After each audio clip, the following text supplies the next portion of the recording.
Hola, mi nombre es Sebastián Martins, soy docente de la materia Ingeniería de Software 1 de la Licenciatura en Sistemas de la Universidad Nacional de Lanús, y en este tutorial se presentarán conceptos iniciales sobre el análisis y diseño orientado a objetos.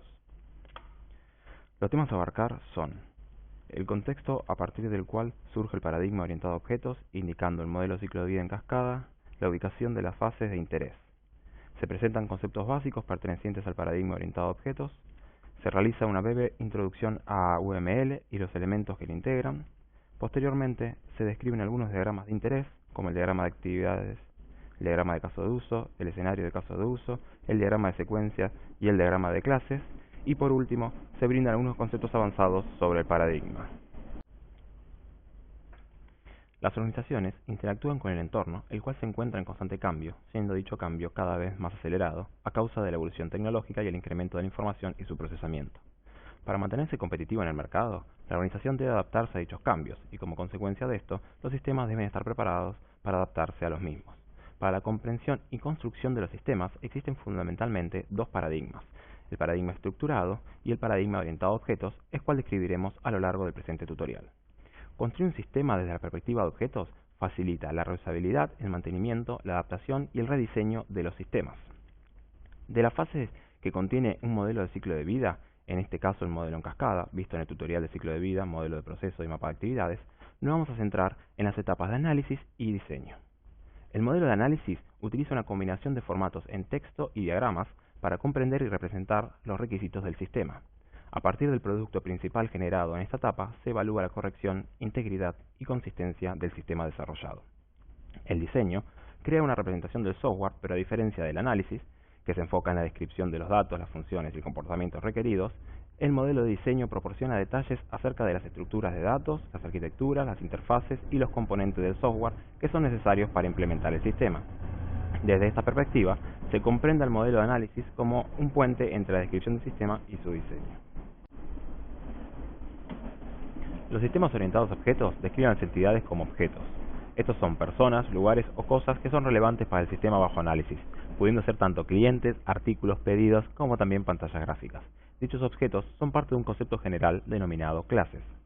La idea de las clases es tener un punto de referencia y describir las similitudes o diferencias que un objeto específico posee con respecto a los miembros de su propia clase. Los objetos se representan y se agrupan en clases que son óptimas para utilizarse y darles mantenimiento. Una clase define el conjunto de atributos y comportamientos compartidos por cada objeto de la clase. Para el modelado de sistemas dentro del paradigma orientado a objetos, se utiliza el lenguaje unificado de modelado, UML de sus siglas en inglés, siendo este el estándar más utilizado en la industria. Dicho estándar provee una serie de herramientas que permiten comprender el sistema y modelar sus elementos e interacciones. Entre las herramientas que UML incluye se encuentran los diagramas, los cuales permiten a las personas visualizar la construcción de un sistema orientado a objetos, similar a la forma en que un conjunto de planos permite a las personas visualizar la construcción de un edificio.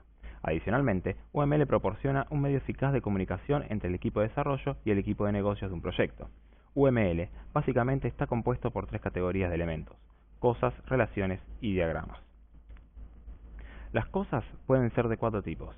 Las cosas estructurales son aquellos elementos que proporcionan una forma de crear modelos, permitiendo además al usuario describir relaciones. Son ejemplos de cosas estructurales las clases, interfaces, caso de uso, entre otros. Las cosas de comportamiento describen cómo funcionan las cosas. Las interacciones y máquinas de estado son ejemplos de cosas de comportamiento. Las cosas de agrupamiento se usan para definir límites, por ejemplo, los paquetes que definen los límites de las clases. Por último, las cosas de anotación permiten agregar notas a los diagramas. Las relaciones son los elementos de UML que permiten unir dos o más cosas. Las relaciones pueden ser estructurales y de comportamiento, las cuales vinculan las cosas en los diagramas estructurales y de comportamiento respectivamente. Ejemplos de relaciones estructurales son dependencia, agregación, asociación y generalización. Y ejemplos de comportamiento son comunica, incluye, extiende y generaliza. La última de las categorías de elementos en UML son los diagramas, los cuales hay de dos tipos: diagramas estructurales, utilizados para describir las relaciones entre las clases, por ejemplo diagrama de clases, de componentes, de despliegue, entre otros, y diagramas de comportamiento, los cuales permiten describir las interacciones entre las personas, denominadas actores en UML, y las cosas a las que nos referimos como caso de uso, o cómo usan los actores del sistema. Son ejemplos de este tipo de diagramas los diagramas de caso de uso, de secuencia, de colaboración, de gráfico de estado y de actividades. A continuación, se mencionan los 6 diagramas de UML más utilizados para el análisis y diseño de sistemas. El diagrama de casos de uso describe cómo los actores utilizan el sistema.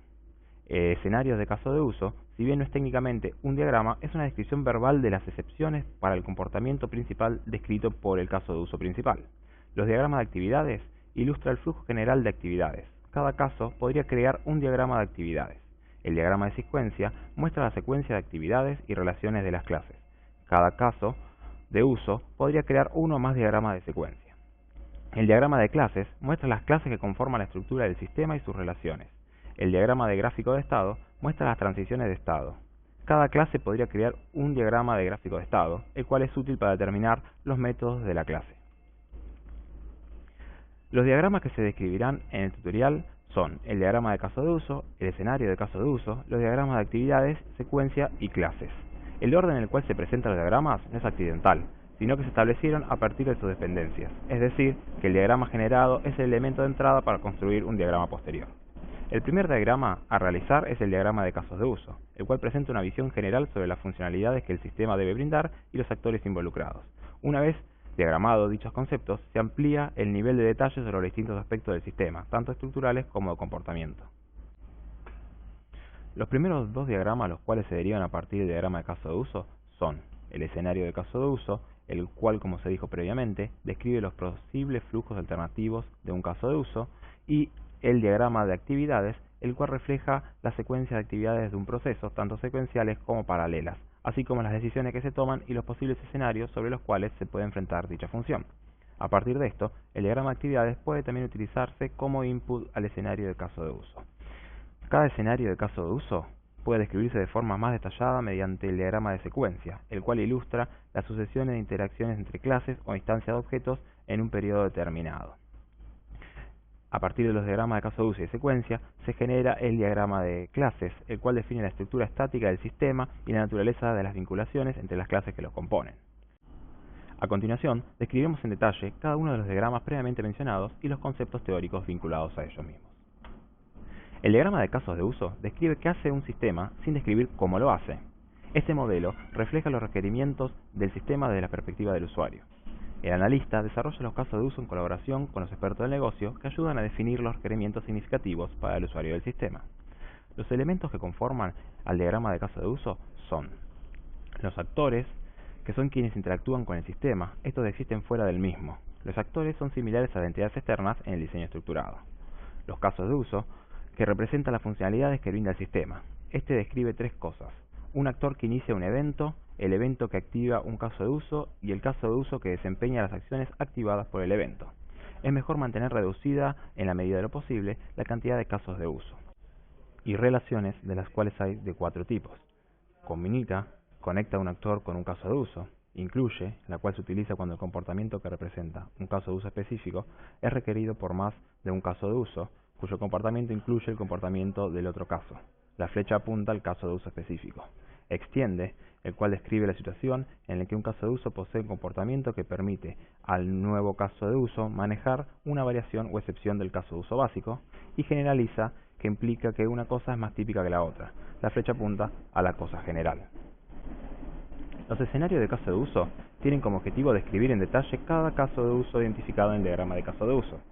Los escenarios de caso de uso pueden utilizarse para describir las variaciones del comportamiento principal del caso de uso. Sus áreas principales son identificadores e iniciadores del caso de uso, que orientan al lector acerca del caso de uso en cuestión; pasos desempeñados, que representa el flujo estándar de los eventos y los pasos tomados para la realización exitosa del caso de uso; y condiciones, suposiciones y preguntas, los cuales incluyen las condiciones previas y finales al caso de uso, suposiciones, preguntas a responder acerca del caso de uso y el nivel de prioridad y riesgo del mismo. Los diagramas de actividades muestran la secuencia de actividades de un proceso, incluyendo las actividades secuenciales, paralelas y las decisiones que se toman. Un diagrama de actividades se elabora para un caso de uso particular, reflejando los diferentes escenarios posibles. Los símbolos utilizados para construir un diagrama de actividades son un rectángulo con esquinas redondeadas, que representa una actividad tanto manual como automatizada. Una flecha representa un evento. Los eventos representan cosas que ocurren en un tiempo y lugar determinados. Un diamante representa una decisión o una fusión. Las decisiones tienen una flecha que entra en el diamante y varias que salen de él. Se podría incluir una condición que muestre los valores que puede tomar dicha condición. Las fusiones muestran varios eventos que se combinan para formar otro evento. Un círculo sólido representa el estado inicial y el final se determina mediante un círculo negro rodeado por un círculo blanco. Un rectángulo largo y plano representa una barra de sincronización. Esta se utiliza para representar actividades paralelas y podría representar un evento entrando a ella y varios eventos saliendo de la misma, lo que se conoce como bifurcación. Una sincronización en la cual varios eventos se fusionan en uno solo se conoce como unión. Por último, los rectángulos horizontales, denominados carriles, indican un particionamiento utilizado para mostrar qué actividades se ejecutan en qué plataforma, por ejemplo un navegador o un servidor, o para mostrar actividades realizadas por distintos grupos de usuarios. Los diagramas de secuencias pueden ilustrar una sucesión de interacciones entre clases o instancias de objetos en un periodo determinado. Los diagramas de secuencias se utilizan con frecuencia para representar el proceso descrito en los escenarios de caso de uso. En la práctica, los diagramas de secuencias se derivan del análisis del caso de uso y se emplean en el diseño de sistemas para generar las interacciones, relaciones y métodos de los objetos del sistema. Los diagramas de secuencia muestran el patrón general de las actividades e interacciones en un caso de uso. A partir de cada escenario de caso de uso se puede crear un diagrama de secuencia. Los elementos que integran un diagrama de secuencia son los actores, que son los usuarios identificados en el diagrama de casos de uso. Las clases o instancias representan las entidades identificadas a partir del caso de uso. Estos elementos se ubican en la zona superior del diagrama. El primer elemento del extremo izquierdo es el objeto inicial, el cual puede ser un actor, una ventana, un cuadro de diálogo o otra interfaz del usuario. Una línea vertical representa la trayectoria de la vida de la clase o el objeto que comienza cuando se crea y finaliza cuando se destruye, indicándolo mediante una X al final de la trayectoria. Las flechas horizontales muestran mensajes que se envían entre las clases. Hay tres tipos de mensajes. Las flechas con una punta sólida representan llamadas síncronas, es decir, aquellas en las cuales el emisor espera una respuesta del receptor del mensaje. Las flechas con líneas punteadas representan los retornos, es decir, respuestas de un elemento. Las flechas con media punta representan las llamadas asincrónicas, en las cuales el emisor no espera una respuesta. Por último, es relevante destacar que el tiempo se representa en el diagrama de secuencia de forma vertical, es decir, se despliega de arriba hacia abajo. Dado que las metodologías orientadas a objetos se enfocan en describir las clases y la programación se realiza al nivel de clase, la correcta identificación de las mismas y sus características es fundamental para el desarrollo del sistema. Los diagramas de clase muestran las características estáticas del sistema y la naturaleza de las relaciones entre las clases, y no representan ningún procesamiento particular. Las clases se representan mediante rectángulos. En el formato más simple, el rectángulo solo incluye el nombre de la clase, pero también puede incluir los atributos y sus métodos. Los atributos son características de los objetos, pudiendo incluir el tipo de dato que este atributo representa. Los métodos son las funcionalidades que el objeto sabe realizar. Los atributos y métodos de una clase tienen distintos límites de accesibilidad que identifican qué clase puede acceder al mismo. Privado se identifica con un signo de menos o un guión e indica que es visible solo por la clase. Protegido, identificado con el signo numeral, indica que el elemento solo es visible por la misma clase y sus subclases inmediatas. Público, identificado con el signo de suma, es siempre visible por todas las clases. Existen también tres tipos de relaciones. La relación de asociaciones señala las conexiones estructurales entre clases. Las relaciones todo-parte representan la existencia de una clase que contiene otras clases en su interior. Los subtipos más comunes de utilizar son agregación, la cual indica que una clase tiene una o más clases que la componen, pero su existencia es independiente, y composición, lo cual es una asociación aún más fuerte entre las clases, en donde si se elimina el todo de los elementos, la parte deja de existir. Además, existe otra relación denominada generalización, la cual describe una relación entre un tipo general de cosa y una más específica. Está asociado al concepto de herencia, el cual trataremos más adelante. Tanto las relaciones de tipo asociación como las todo-parte indican en sus extremos la cantidad de objetos asociados a dicha relación, utilizando números y el signo asterisco en representación del infinito, y describiendo rangos agregando 2 puntos entre el número inicial y el número final, como se observa en las figuras de los elementos del UML. Por último, incorporaremos algunos conceptos adicionales asociados con las clases. La sobrecarga de métodos permite a una clase definir con el mismo nombre varios comportamientos, los cuales varían dependiendo de la información que se pase por parámetros, ya sea cantidades o tipos de variables distintas.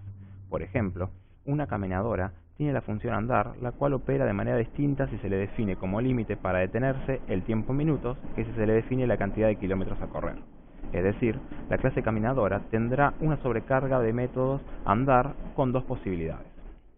Otro concepto relevante es la generalización o especialización, que describe la relación entre una cosa general y una más específica en la que ambas poseen atributos y o comportamientos en común.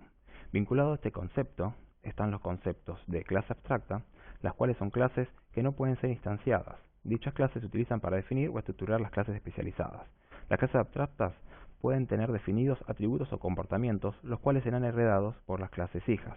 Un ejemplo de clase abstracta es el concepto de vehículo, y los conceptos automóvil, camión y moto utilizan dicha clase abstracta. Es decir, un vehículo representa una clase abstracta, dado que no existe en la realidad dicho objeto, sino que es una representación conceptual de distintos medios de transporte, como automóviles, camiones y motos, que son conceptos relativos al concepto vehículo que existe como objetos reales, los cuales poseen las características de dicha clase abstracta. Para poder comprender de forma completa dicha idea, necesitamos definir el concepto de herencia. La herencia surge cuando varias clases tienen los mismos atributos y o comportamientos. Entonces, se utiliza una clase general que posee todas las características y métodos comunes entre las distintas clases, y cada clase hereda, es decir, adquiere de la clase padre dichos atributos y comportamientos. Esto facilita la reutilización y mantenimiento del código. Siguiendo con el ejemplo anterior, los automóviles, camiones y motos heredan del vehículo características y funciones en común, como por ejemplo marca, año, modelo o controlar el nivel de nafta.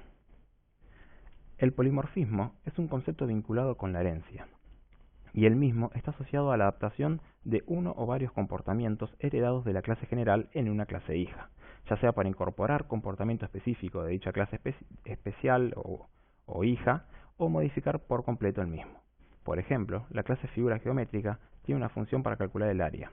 Las clases triángulo y cuadrado heredan dicho comportamiento de la clase figura geométrica, pero deben modificar su comportamiento para calcular el área de las mismas como corresponde a cada tipo de figura.